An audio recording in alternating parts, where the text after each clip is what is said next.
바울이 전한 이 성경을 우리가 만날 때 진짜 복음이 이런 거구나. 그 복음의 핵심을 우리가 만나게 됩니다. 저도 그런 부분들을 볼 때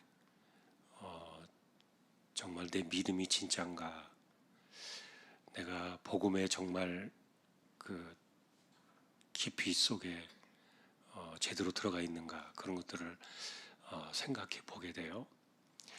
사실 여러분, 복음이나 말씀 이런 것들은 어떤 선택의 여지가 없어요. 그것을 자꾸 버무려 놓고 여지를 남겨놓고 그리고 좀 약간 두루뭉실하게 이렇게 만들어 놓는 것은 사람이지, 하나님은 한 번도 그렇게 하신 적이 없어요. 그냥 이거면 이거고 아니면 아니다, 둘 중에 하나예요. 그래서 예를 들면 하나님이냐, 아니면 좀 쉽게 믿음이냐 불신이냐, 예를 들어서 이렇게 한다 그러면은 중간지대는 없는 거예요. 믿음이면 믿음이고 그냥 불신이면 불신이에요.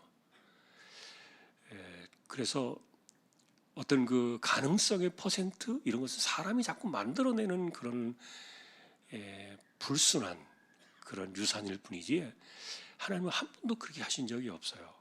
또 복음을 이렇게 섞어서 할 필요도 없고요. 우리가 그런 정신들을 좀 가져야 되고, 성경을 대할 때마다, 하나님 말씀을 받을 때마다 그런 생각들을 늘 가져야 돼요. 예를 들면 여러분, 사사시대 말기를 이야기해주는 엘리라는 대제사장, 이분이 98세에 죽었나요?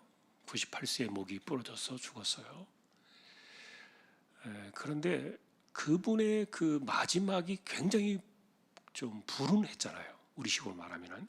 왜냐하면은 자기도 목이 부러져 죽었지요. 그리고 한날에 두 아들이 전쟁터에서 동시에 죽었지요. 그리고 정말 빼앗겨서는 안 될 그 언약궤를 전쟁터에 끌고 나갔다가 블레셋에 빼앗겼죠. 그리고 자기의 마지막 정말 유일한 혈육이 되는 그 며느리가 그 같은 날 한날에 죽으면서 그 아이를 낳았는데, 그 아이를 이가봇이라 이름을 지었고요. 그 이가봇이라는 말이 뭐예요? 여호와 영광이 떠났다, 그런 뜻 아닙니까? 이렇게 불행이 한날에 그 집에 닥쳤던 사람인데, 근데 그 이유를 하나님께서 명확하게 이야기하고 주고 계세요. 그것은 뭐냐면은 하나님께서 두 번이나 이야기를 하셨어요. 여러분, 하나님은요, 두 번 말씀하실 필요가 없는 분이에요. 아까도 말했던 것처럼 한 번 말씀하시면 그것으로 끝난 거예요. 자꾸만 타협의 여지를 남겨놓고 퍼센트를 남겨놓으려고 하는 이런 것들은 인간이 만들어내는 것들이지, 하나님은 그런 적이 한 번도 없어요. 그 무슨 말인가 하면은, 사실은 어린 사무엘을 하나님께서 부르셨잖아요. 언약궤 옆에 누워 잠을 자고 있을 때 어느 날 밤에 그를 부르셨어요. 사무엘아, 사무엘아. 그거 엘리가 부른 줄 알고 쫓아갔잖아요. 그런데 내가 안 불렀어. 네가 뭘 잘못 들었나 보다, 가서 자라. 세 번이나 그렇게 했어요. 그랬더니 세 번째 엘리가 깨달았던 거예요. 하나님이 지금 이 아이를 부르고 있구나. 왜냐하면 그 당시에 말씀이 희귀하던 시대라 그랬거든요. 그러니까 이 엘리도 영적으로 좀 어두워져 있었기 때문에 하나님께서 말씀하시지 않던 시대예요. 계시가 없던 시대예요. 그러다 보니까 엘리도 하나님이 인간을 찾아오실 거라는 그런 생각은 전혀 못하던 그런 때였는데, 그런데 세 번째 깨달아가지고 이야기를 했어요. 하나님 너 부르신다. 이번에 부르시거든. 예, 종이 여기 있나이다. 내가 듣겠나이다. 그렇게 말해라. 네 번째 하나님 부르실 때 사무엘에게 오셔서 말씀을 주셨어요. 그 말씀의 내용이 뭐냐면은 10년 전에 어떤 그 하나님의 사람이 예언했던 그 내용 그대로를 전한 거예요. 그게 뭡니까? 하나님의 말씀을 존중하지 않았다 그랬어요. 네가 나를 멸시하는구나. 하나님께서 말씀하신 것을 엘리는 그것을 소위 말하면 가볍게 여긴 거예요. 그리고 너 이렇게 하면 네 집안 망한다. 너희 집에 노인이 하나도 없을 것이다. 제사장의 직분은 유지가 되겠지만, 그러나 너희 집은 그 영광을 보지 못하고 무너져 내릴 것이다. 집안에 대한 그 심판의 저주를 전하셨어요. 10년 전에. 그런데 10년 동안 그것이 문제가 되고 있었던 두 아들들의 이 악행, 홈니와 피나스의 그 성막에서 이루어지고 있던 악한 악행들을 하나도 손대지 않았어요. 그런데 문제는 뭐냐면 10년 동안 아무 일이 일어나지 않은 거예요. 그러니까 엘리가 생각할 때 하나님도 이야기를 하셨지만 그러나 조금 봐주시는가 보다. 혹시라도 그런 생각을 가졌을지 모르겠어요.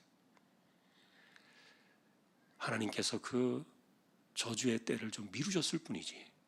그리고 10년의 시간을 주셨던 것이지. 한번 말씀하신 것을 하나님은 물으는 적이 없어요. 말씀하신 것을 물으시겠습니까, 하나님께서? 그런데 두 번째 이렇게 이야기하고도 정신을 차리지 않고 그대로 자기 마음대로 이렇게 했던 그 엘리의 집에 하나님 말씀이 임하던 그때는요, 정말 순식간에 이렇게 임한 거예요. 성경은 우리에게 그래서 언제나 그런 것들을 비교로 해줘요. 하나님의 날이 도적같이 온다는 말이 그런 거 아닙니까? 오신다니까요, 주님이. 그런데 도적같이 온단 말이에요, 도적같이. 그 말은 뭐예요? 올 것 같지 않다는 거예요. 지금도 안 오고 2000년이 지났는데 뭐 언제 오셔? 이제는 안 올 거야, 안 오실 거야. 오신다 뭐 아마 다른 의미가 있을 거야. 이렇게 생각할 때 불시에 오신다니까요. 우리가 히브리서를 보고 있는 그 노아의 그 이야기처럼요. 노아도 120년 동안 사실 하나님께서 딱 120년이 되면 비가 내릴 거야 라고 그랬다면 아마 노아가 달력에 체크를 했을 거예요. 물론 그때 달력은 없겠지만 날짜에 아마 땅에다가 날짜를 써가면서 체크를 했을지도 몰라요. 그러면 그 기다림의 시간이 얼마나 지루하고 힘들겠어요. 120년이라는 시간이. 그런데 하나님은 언제라는 이야기를 한 번도 해주지 않았어요. 그냥 어떻게 한 겁니까? 도적같이 그날이 임한 거예요. 그러니까 믿음으로 준비하지 않으면요, 그 말씀을 딱 믿지 않으면은 믿느냐 안 믿느냐 둘 중에 하나예요. 둘 중에 하나입니다. 그러니 믿고 그것을 순종해서 방주를 지은 사람만 살아남은 거예요. 하나님 말씀은 언제나 그렇습니다. 그러니까 이런 성격을 깨닫고서 이 복음의 그 속성을 안다는 것은 굉장히 중요해요. 그런데 이것을 정확하게 알고 이것을 인지하고 정말 이 복음과 이 하나님 말씀을 선택의 여지 없이 그대로 받아가지고 사는 사람이 바울이에요. 이분은 복음에 미친 사람이에요. 왜 미쳤냐? 그게 진짜니까요. 여러분, 우리의 죄사함이 진짜입니까? 아니면은 그게 또 다른 어떤 겁니까? 무슨 여지가 있습니까? 하나님의 아들이 십자가에 죽은 것이 우리의 영원한 죄를 사하는 그 문제가 확실하게 처리된 것이 맞습니까?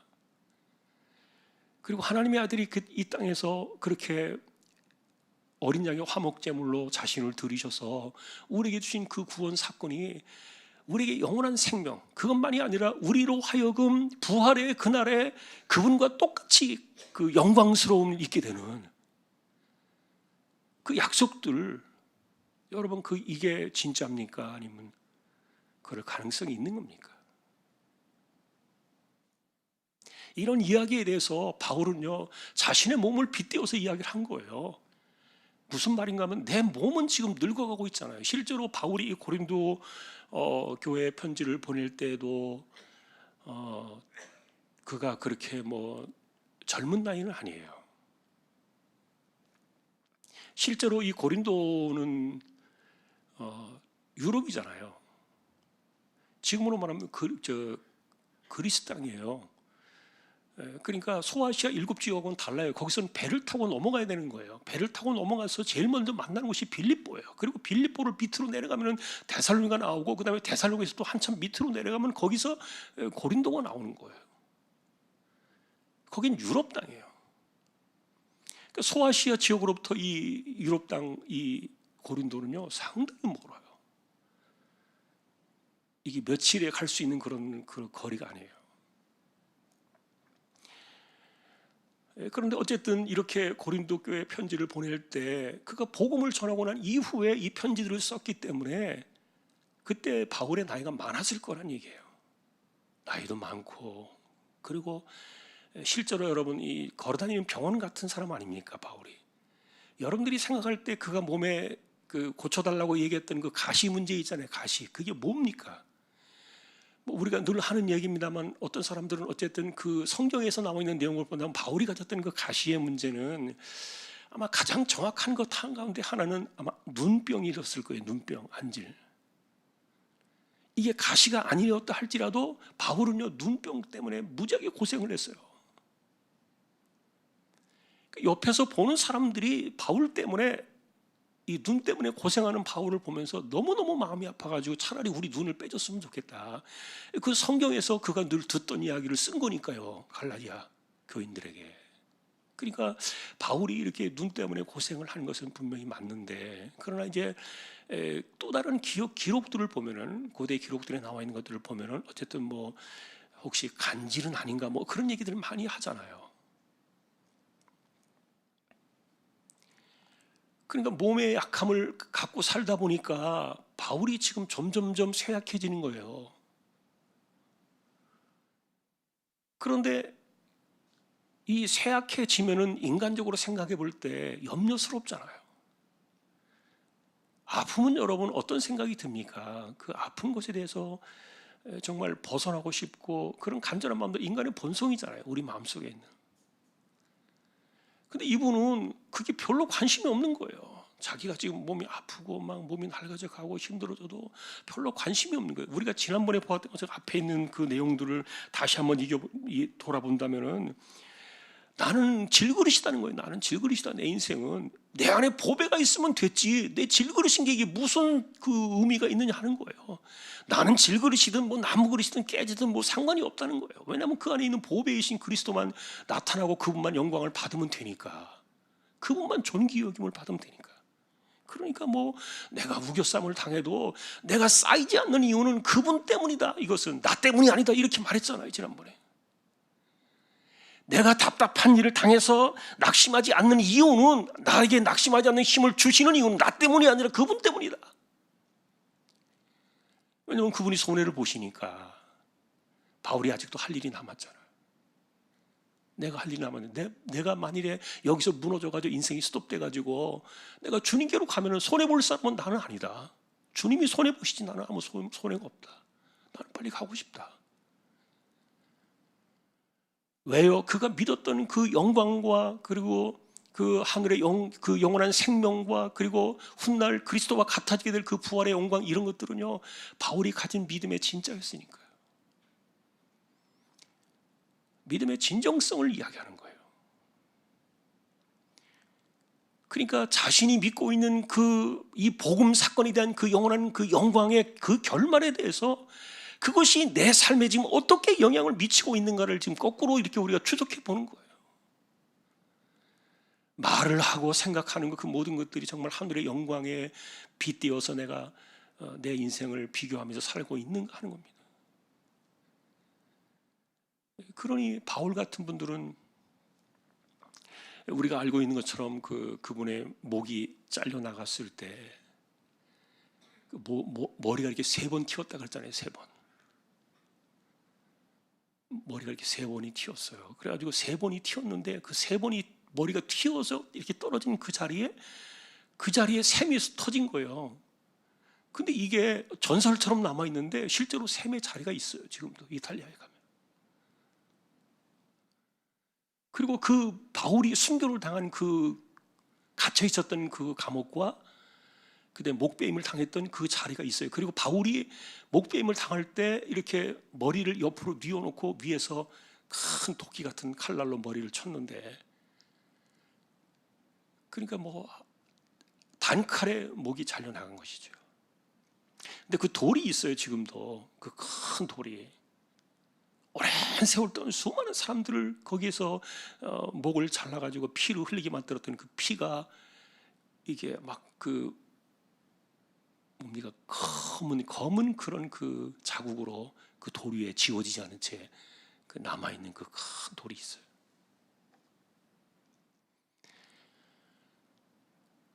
그런데 어쨌든 우리가 그래서 그런 이야기를 하면서 늘 그랬잖아요.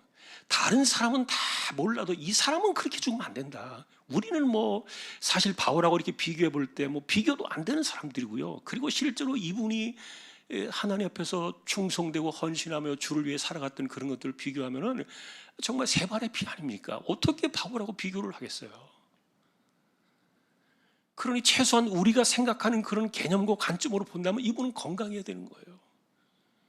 왜 가시를 달고 살아야 돼요, 이런 분이? 실제로 이렇게 이 복음으로 정말 로마를 점령하고 그가 가는 곳마다 교회를 세울 때마다 아마도 바울에게 있어서 가장 큰 문제는요, 뭐냐 하면 그럴 거예요. 당신이나 좀 똑바로 챙기면서 다녀오세요.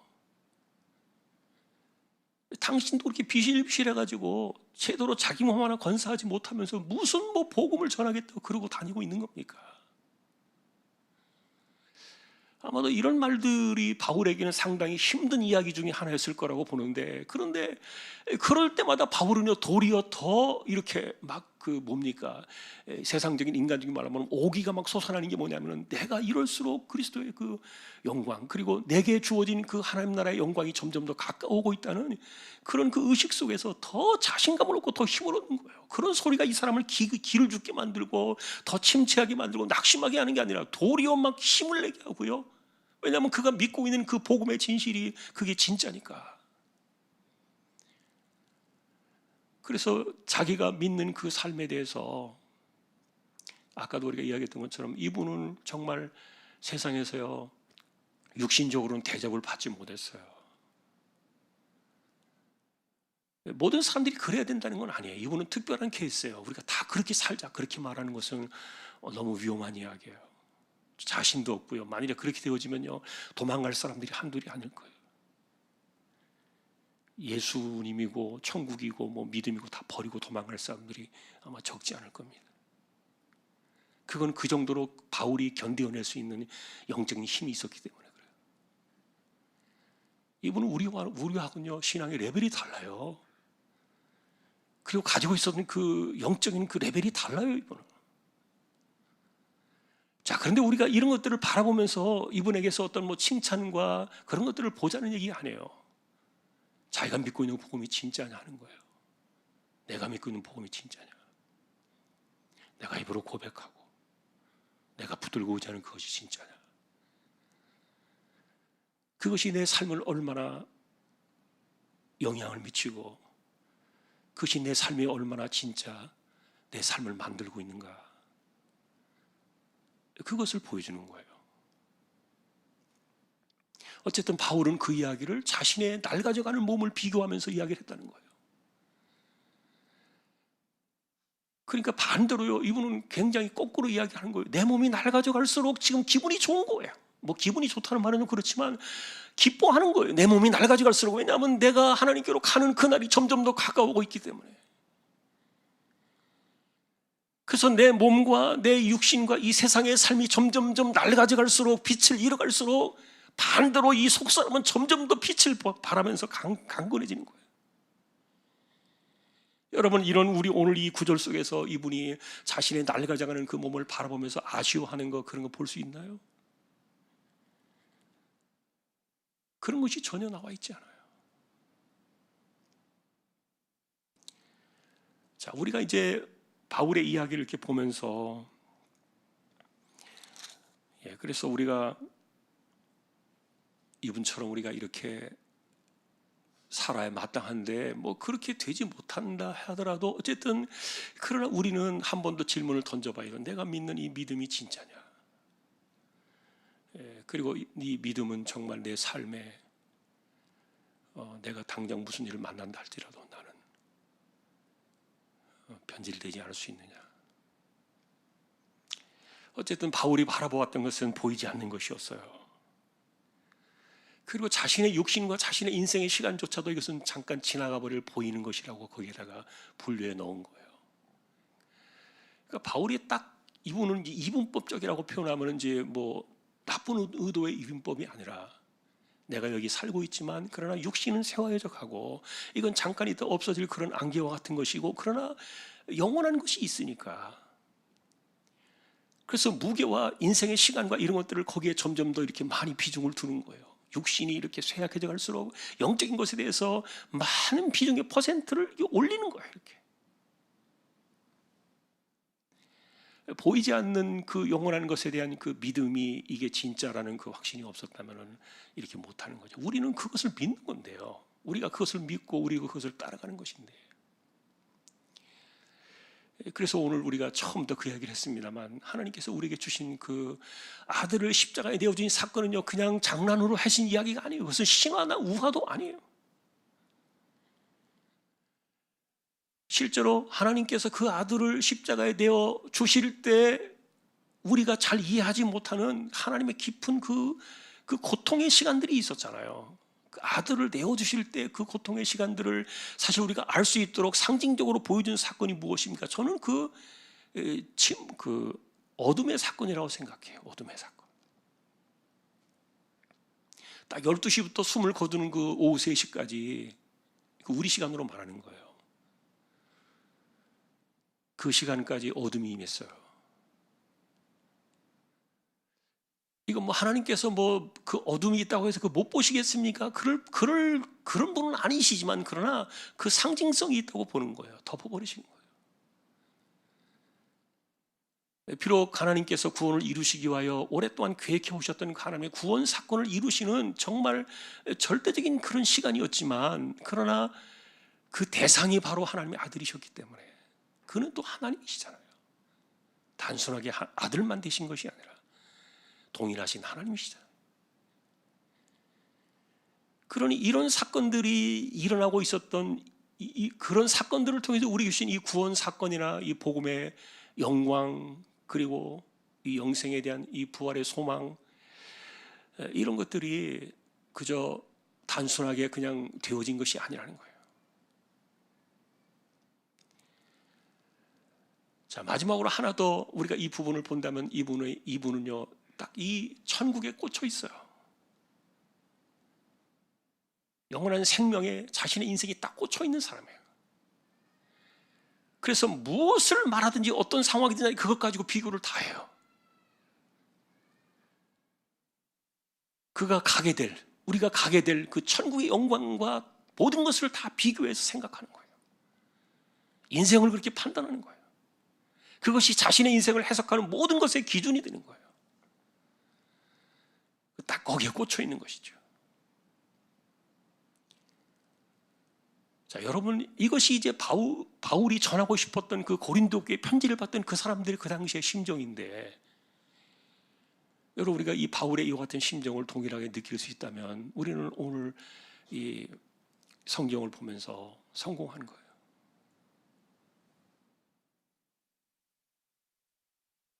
정말 이분 우리에게 복음이 무엇인가, 그리고 우리가 어디에 우리가 정말 미쳐 살아야 되는가, 그리고 우리의 그 인생에 우리가 정말 꽂혀야 될 모든 것의 그 마지막 포커스는 뭔가, 그리고 그것이 진짜니까 정말 우리를 그렇게 하고 있는가 하는 것들을 보는 거예요. 어설프게 믿지 말자, 그 이야기를 하는 겁니다. 어설프게 복음과 하나님 말씀을 건드리려고 하지 마라. 신앙과 믿음이라는 개념은 그래서 어떤 정말 0.01%의 틈도 없어요. 여유도 없어요. 우리가 손대서 어떻게 좀 바꿀 수 있는 그런 것들이 전혀 들어있지 않아요. 그냥 믿음이냐 아니냐 둘 중에 하나입니다. 그냥 그걸로 끝나는 거예요. 그러니 영원한 생명과 부활의 소망, 이런 것들도 우리가 속사람이 날로 새로워진다는 이런 개념들도 둘 중에 하나예요. 믿든지 안 믿든지. 중간지대는 없다.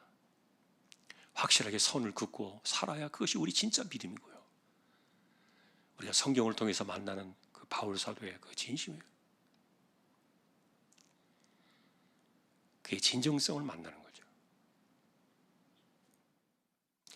바울은 자기가 이제 이야기를 하면서요, 고린도교회 편지를 하면서 그랬어요. 나는 말이 어눌하다 그랬어요. 이분은 굉장히 말을 잘할 것 같지 않습니까? 얼마나 이분의 이 글이, 이런 것들이 보면은 얼마나 논리적이에요. 이렇게 성경을 기록한 사람이 없어요. 굉장히 논리적이고 학문의 깊이가 있어요. 신학의 깊이가 있어요. 그래서 누구든지 만나면 말로 설득시킬 수 있을 것 같은 그런 능력의 그 입술을 가진 사람처럼 생각이 되는데, 그러나 바울은 말했어요. 나는 말이 어눌하다 그랬어요. 그래서 1만 마디 말을 하는 것보다 깨달은 말로 5마디 말하는 것이 낫다, 이런 말들을 하는데, 이 말의 의미를 생각해 보면 여러분께 무슨 뜻인지 모르겠지만 진정성의 문제예요. 내가 진짜 믿느냐의 문제. 내가 진짜 믿고 하는 그 말에는요, 힘이 있어요. 예수 믿으세요, 재산 받고 구원 받을 거예요, 이렇게 말하는 게 내가 진짜 그것에 대한 진정성이 없으면요, 그 사람을 감동시키지 못해요. 심지어 여러분, 이단들도 잘못된 것을 믿고 있지만, 그러나 그 잘못된 것을 믿는 그 확신이 얼마나 셉니까? 인생을 막 걸잖아요. 재산 다 갖다 바치잖아요. 자신의 모든 것들을 다 내던져 버리잖아요. 그 사람들이 왜 그럽니까? 이단에 혹해가지고 그랬다고 이야기하지 마세요. 그걸 진짜로 믿으니까 그러는 거예요.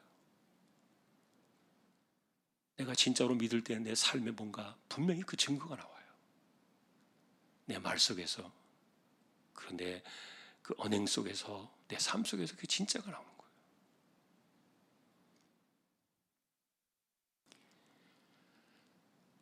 오늘도 우리는 이 복음의 진정성에 대한 이 진실의 문제에 대해서 우리는 서야 돼요. 그리고 답을 내려야 돼요. 그 강도의 차이는 있겠죠. 정도의 차이는 있겠죠. 아까도 제가 분명히 솔직하게 말하고 있는 거예요. 레벨이 달라요, 우리하고. 이분은 레벨이 달라요. 그러니까 똑같을 거라고 그렇게 지금 이렇게 이야기하고 있는 것은 아니에요. 그러나 방향은 같아야 돼요.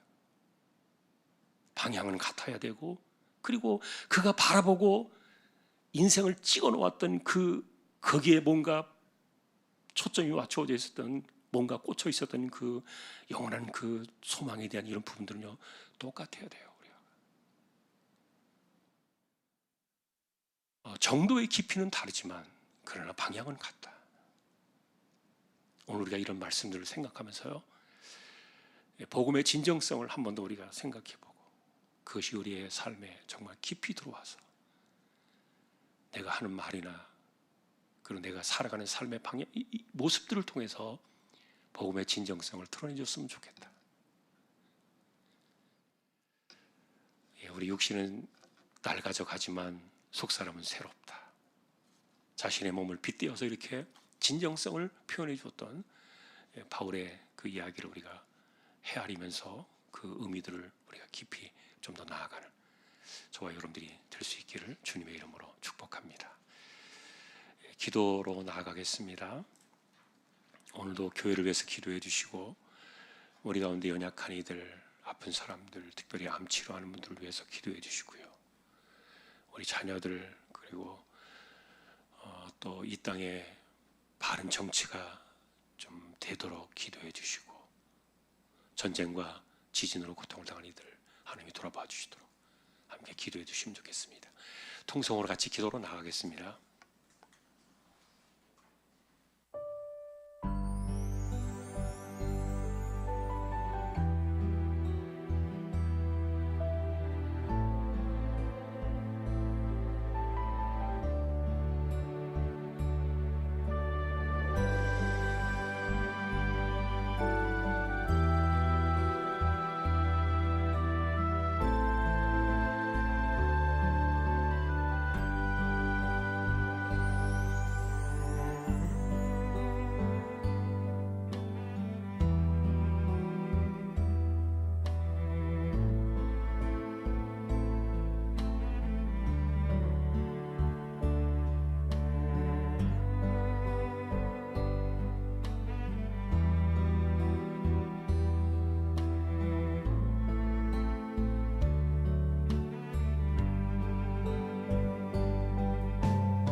어린 양의 피값으로 우리에게 영원한 생명을 주신 우리 주님 예수 그리스도의 은혜와 하나님 아버지의 사랑과 성령님의 감화, 감동, 위로, 인도, 교통, 충만하심이